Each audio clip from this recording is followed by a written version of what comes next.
నిన్న నిన్న జరిగితే ఈ ఎట్ హోమ్ అనేటువంటి కార్యక్రమం సాగుతుంది. ఎట్ హోమ్ అనేటువంటి ఒక కార్యక్రమం ఉంటుంది. అంటే గణతంత్ర దినోత్సవం రోజు గవర్నరు సాయంత్రం పూట అధికారంలో ఉన్నటువంటి వాళ్ళకు, ప్రతిపక్షాలకు, గెలిచినటువంటి ఎమ్మెల్యేలకు, ఎంపీలకు అందరికి కూడా ఒక చిన్న దావత్ అనుకుందాం, ఏదో ఒక కార్యక్రమం సాగుతుంది. ఆ కార్యక్రమానికి టీఆర్ఎస్ వాళ్ళు డుమ్మా కొట్టిరు, కాంగ్రెస్ వాళ్ళు, బీజేపీ వాళ్ళు వేయరు. నిజానికి అదొక మంచి సాంప్రదాయము. ఆ సాంప్రదాయాన్ని అనుసరించి వెళ్ళాలి. గతంలో కూడా ఇదే జరిగింది, ఆంధ్రప్రదేశ్లో కూడా అదే జరుగుతున్నది. వైఎస్ఆర్సీపీ వాళ్ళు డుమ్మ కొట్టడము, అరే రాజకీయాలకు చూడాలి.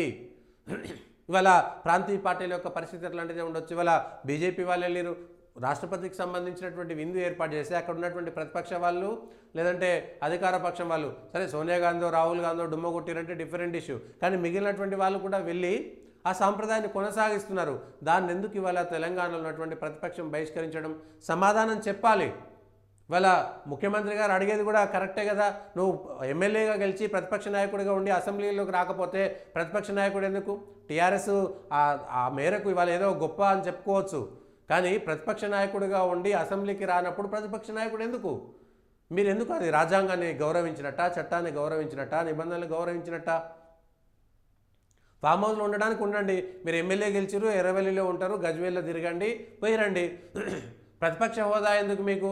ప్రతిపక్ష హోదా ఉంటే అక్కడ మీకు ఒక పిఎస్ ఉంటాడు, ఒక వ్యవసాయాధికారిని తీసుకొని వ్యవసాయం చేయించుకోవడం కోసమా ప్రతిపక్ష హోదా?